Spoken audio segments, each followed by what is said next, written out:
Саламатсыздарбы, менин урматтуу катталуучуларым, кымбаттуу угармандарым. Анда эмесе кийинки бөлүмдү баштасак. Машинанын ичиндеги жымжырттыкты Гүлзаттын наристесинин жай дем алганы гана бузуп жатты. Данияр рулду бекем кармап, маал-маалы менен күзгүдөн Айбикени карап коет. Анын көздөрүндө суроо да, аяныч да, ошол эле учурда эски сагынычтын учкундары бар эле. Айбике, сен айылда бактылуу турмуш куруп, шаарга кеткенде уктум эле. Бул абалың эмне? Тигил кууп келе жаткандар кимдир? Даниярдын үні салмактуу чыкты. Айбике жооп ордуна өксүп ыйлап жиберди. Бул айлап топтолгон кордуктун, коркуунун жана акыркы эркиндикке жеткендеги жеңилдөөнүн жашы эле. Ал болгон окуяны ала качуудан баштап, Кларанын тигүү цехиндеги кулчулукка чейин айтып берди. Данияр аларды шаардын четиндеги өзү иштеген курулуш объектисинин жанындагы чакан батирге алып келди. Азырынча ушул жерде тургула. Бул жерди Самат да, Клара да билбейт. Мен силерге жумуш табууга жардам берем. Бирок алгач паспорт маселесин чечишибиз керек, деди Данияр. Эртеси күнү Гүлзат менен Айбике өмүрүндө биринчи жолу коркуусуз ойгонушту. Бирок шаарда жашоо оңой эмес эле. Даниярдын жардамы менен Айбике кичинекей бала бакчага жардамчы болуп орношту. Ал эми Гүлзат үйдөн нан жаап сатууну пландады. Бир жума өткөндөн кийин Айбике жумуштан келе жатып, көчөдөгү экрандан өзүнүн сүрөтүн көрүп калды. Атасы Саматтын тилине кирип, кызымды Данияр аттуу жигит урдап кетти. Данияр кылмышкер деп милицияга арыз жазып койгон экен. Эми алар жөн гана качкын эмес, издөөдөгү адамдарга айланышты. Анан бир күнү эң жаманы Даниярдын үйүнүн алдына белгисиз кара машина пайда болду.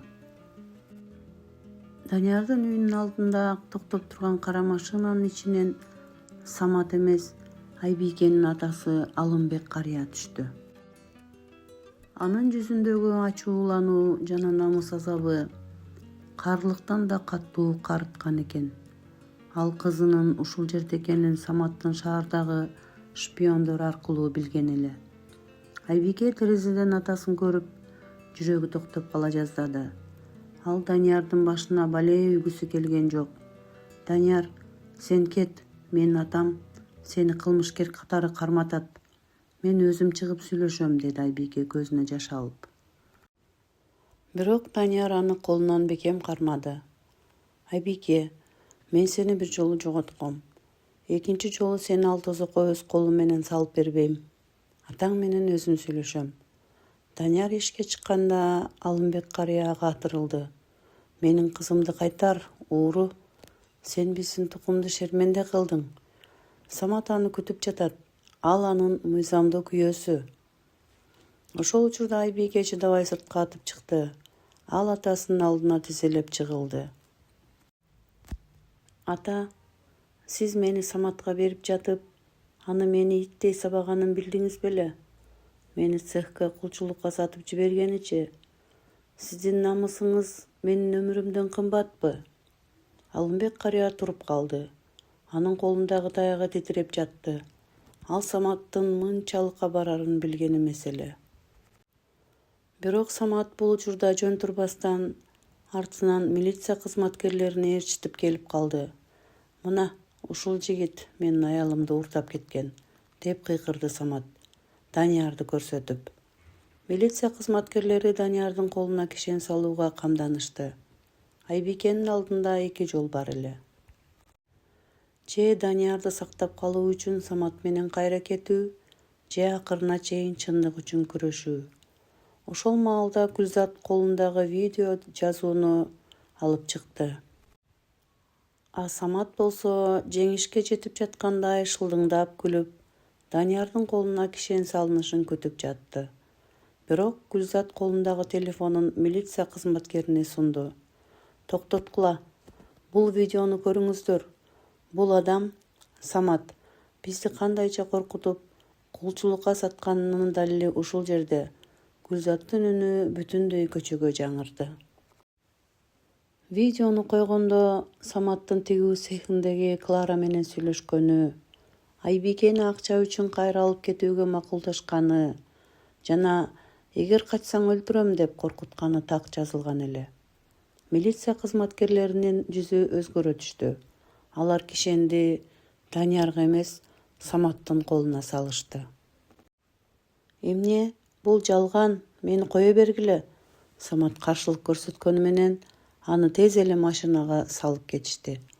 Кларанын цехына да дароо рейд жүргүзүүгө буйрук берилди. Мунун баарын көрүп турган Алымбек карыянын колунан таягы түшүп кетти. Ал кызынын ушунчалык тозокту башынан кечиргенин өз көзү менен көргөндө ошондо гана ишенди. Ал кызына жакындап, башын төмөн салды. Кызым, мени кечир, мен эл эмне дейт деп жатып, өз боорумду ажалга түртүптүрмүн.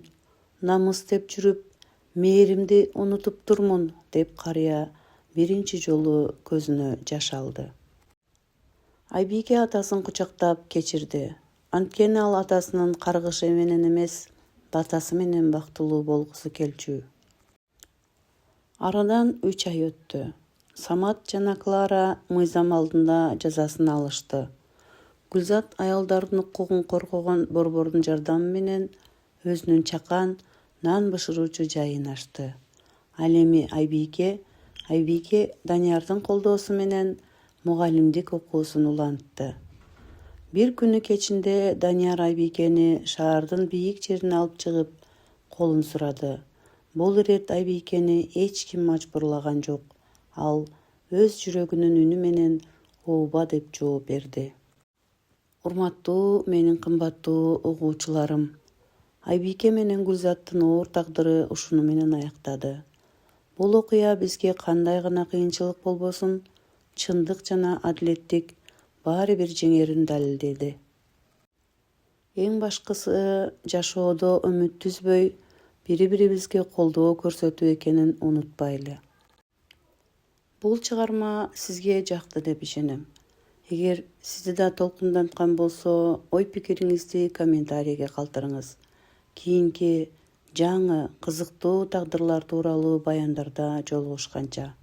Каналыбызга жазылып, биз менен болгонуңуз үчүн рахмат.